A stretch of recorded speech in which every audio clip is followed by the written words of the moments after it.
অনুষ্ঠানটো 3 দিন জুৰি হ'ব আৰু ছিংগাপুৰত ভাৰতৰ সৰ্ববৃহৎ অনুষ্ঠান যেটো প্ৰেজেন্টেশন কৰিছে ভাৰত চৰকাৰ হাই কমিশনে বস্তুটো প্ৰেজেন্ট কৰিছে আৰু আমাৰ 10 MMS আমি যেটো নৰ্থ ইষ্ট ফেষ্টিভেল দিল্লীত কৰোঁ আমাৰ নেতৃত্বতে অনুষ্ঠানটো হৈছে আমাৰ চিফ মিনিষ্টাৰ সকল যাব আমাৰ লিডাৰ সকল যাব তাতে বিজনেছ মিট পাতিছো ইনভেষ্টৰ মিট হোৱা হৈছে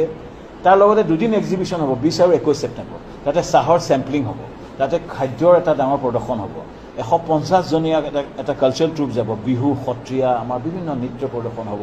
জুবিন গাৰ্গ যাব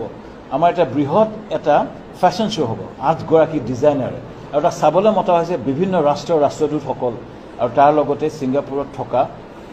CEO সকল মতা হৈছে আমাৰ মল কিছুমান আছে যাতে কিছুমান মুস্তাফা নামৰ এটা আছে লিটল ইণ্ডিয়া তেওঁলোকৰ মতা হৈছে মল অনাৰভৰ লগত আমাৰ কাপোৰ কেনেকৈ বিকিব পাৰি আমাৰ খাদ্য সামগ্ৰী কেনেকৈ বিকিব পাৰি তাৰ কাৰণে কিছুমান B2B মিট হ'ব টুৰিজিমৰ ওপৰত হ'ব ট্ৰেডৰ ওপৰত হ'ব আৰু আমাৰ লগত আমি কিছুমান উদ্যমী লৈ গৈছোঁ মৃগাংক হাজৰিকা নৰ্থ ইষ্ট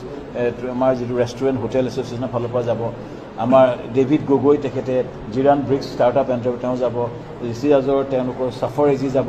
আমাৰ উলাহাটী যাব অসমৰ বহু কেইজন উদ্যমী যাব উত্তৰ পূৰ্বৰ কেইবাজনো উদ্যমী যাব আমাৰ অগৰৰ প্ৰদৰ্শন কৰাব জেহেৰুলহঁত যাব আমাৰ অগৰৰ তাত বিৰাট এটা আমি পাৰফিউমৰ ডিমাণ্ড দেখা গৈছে সো 3 দিনীয়া অনুষ্ঠানটোত মূলত আমাৰ উদ্দেশ্য হৈছে কৃষিজাত সামগ্ৰী বা টুৰিজিম আৰু আটাইকে হস্তশিল্প 10 গৰাকী ডিজাইনাৰ যাব আমাৰ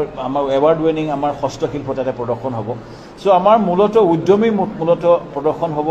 কালচাৰ এটা বৃহৎ প্ৰদৰ্শন হ'ব আৰু এই অনুষ্ঠানটো 3 দিন জুৰি হ'ব আৰু ছিংগাপুৰত ভাৰতৰ সৰ্ববৃহৎ অনুষ্ঠান যেটো প্ৰেজেন্টেশন কৰিছে ভাৰত চৰকাৰ হাই কমিশনে বস্তুটো প্ৰেজেন্ট কৰিছে